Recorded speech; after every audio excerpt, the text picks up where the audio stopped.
Tó mo kí gbogbo ẹ̀yin àgbàlagbà nínú yàrá the Golden Room Healing Central YouTube channel TV. Wọ́n kí yín púpọ̀. Èmi tí náà ni Prophet Àpáta Àgbáníkùn. Tó mo fẹ́ kí gbogbo ilé ẹ lọ bá mi lọ dán iṣẹ́ connection yìí wò. Bẹ́ẹ̀ ni, iṣẹ́ connection ni tó ṣiṣẹ́.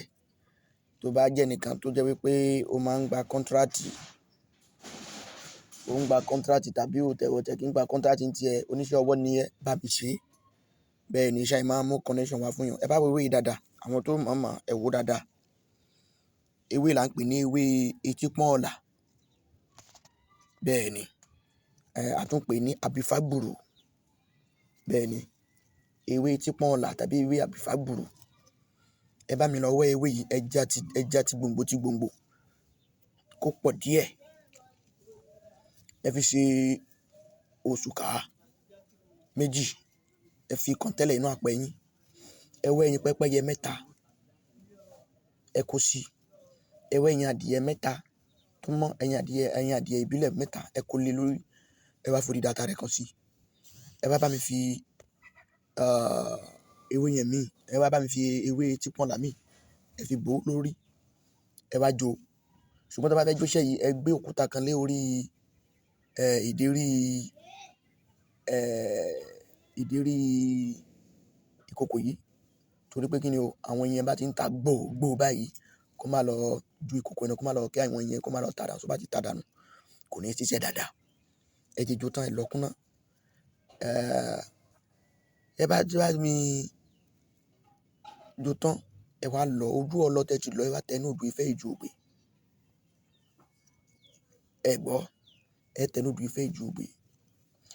Ẹ máa wí pé àbífágbùrù.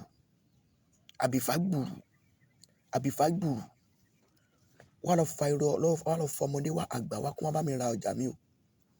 Wọ́n lọ fa ọmọdé wa àgbà wa kó wá fi ire lálá wá mi wá. Torí orí adìẹ ò ní burú títí kó yé dúdú. Orí pẹ́pẹ́yẹ ò sì ní burú títí kó yé dúdú. Orí mi ò gbọdọ̀ burú láàrin ọmọ aráyé. Kẹ̀kẹ́ báyìí là ń kẹ́yìn adìyẹ, kẹ̀kẹ́ báyìí là ń kẹ́yìn pẹ́pẹ́yẹ, kí ọmọ aráyé wá fowó lálá kẹ́ mi. Kan kí àbífágbùrù lọ bá mi lọ fa ire owó wá, ire ọlá wá, ire ọlá wá. Ẹ̀yin àgbàlagbà, tí a bá ṣe àdúrà yẹn sí tán, ẹ bá mi fa iṣẹ́ yẹn. Ẹ bá mi fa sínú ìgò funfun kan. Ẹ má jẹ́ ó kanlẹ̀. Ó tán o. Jẹ́ pé àwọn kan wá jẹ́ pé oníyàn sá ni wọ́n kì í lọ ọtí. Ẹ máa fi ẹ̀kọ́ eléwé lò láàárọ̀ kùtù. Ẹ̀yin tó máa ń lọ ọtí, ẹ máa fọtí lò láàárọ̀ kùtù. Ajẹ́bí iná àlàbí òrun fún yín. Èmi tí náà ni Prophet Àpáta Àgbáníkùn. Ẹ̀dẹ̀ try ẹ má wo fídíò yẹn lásán. Ẹ try kẹ́ subscribe. Ẹ tẹ subscribe yẹn fún àwọn tó mọ subscribe.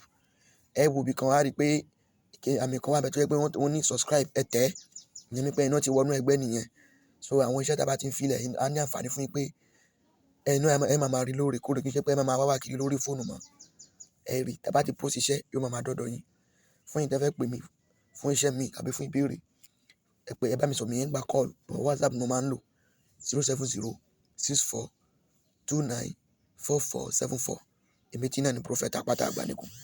Yóò jẹ́ bí iná fún yín, ó là bí òrùn o. Ẹ ṣeun.